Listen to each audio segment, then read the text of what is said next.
మొన్న మా నాయన ఓ ముచ్చట చెప్పిండుల్లా. తెలంగాణ ఉద్యమం ఎట్లా నడిచింది, అప్పుడున్న సర్కారోళ్ళు ఎట్లా చేసిండనేటి చెప్పిండు. తెలంగాణ కోసం రోడ్ల మీద కూసుంటే రోజంతా ఎక్కడి బండ్లు అక్కడనే ఆగిపోయేటి. అప్పుడు నువ్వు మిన్నగున్నావు, అవన్నీ చూడలేదు. కానీ ఏం పర్షన్ కాకు అని ఫోన్ తీసి ఇగో ఈ చూపించిండు. అబ్బర బిడ్డ, ఏంది ఇంతగానం ట్రాఫిక్ ఆగిపోయింది? కిలోమీటర్ల కొద్దీ అక్కడనే నిలబడ్డాయి.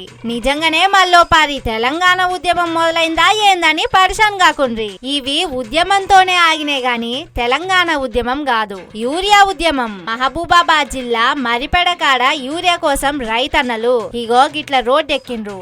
2 నెలల సంది తిప్పలు పడుతున్నా ఒక్క యూరియా బస్తా దొరుకుతలేదని ఇట్లా రోడ్డు మీద కూర్చున్నారు. యూరియా ఇచ్చేదాకా అక్కడికి వెళ్ళి అడుగు గదిలేదు లేదని కూసునే వరకు ఇగో ఇట్లా మొత్తం జామ్ అయింది. కానీ చూసిండ్రా రైతులకు ఎంత గోసొచ్చిందో.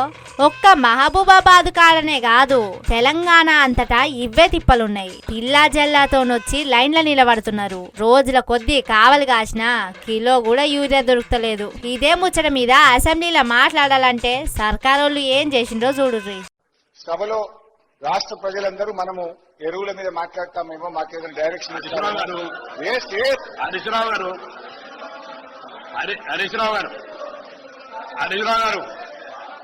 యూరియా అనే మాటనే అసెంబ్లీలో వినబడనీయలేదు. వ్యవసాయం చేసేటోళ్ళందరూ ఏడుస్తా అంటే సర్కారోళ్ళు మాత్రం కేసుల సోకుల సభ నడిపించిండ్రు. చేతులు దులుపుకొని పోయిండ్రు. అందుకే అంటారు, మోసేటోనికే తెలుస్తది కావడి బరువు. వ్యవసాయం చేసేటోనికి, పని చేసేటోనికే ఆ కష్టమేందో తెలుస్తది. రియల్ ఎస్టేట్ దందాలు చేసేటోళ్లకు ఏం తెలుస్తదని రైతులు మస్తు గరమైతున్నారు.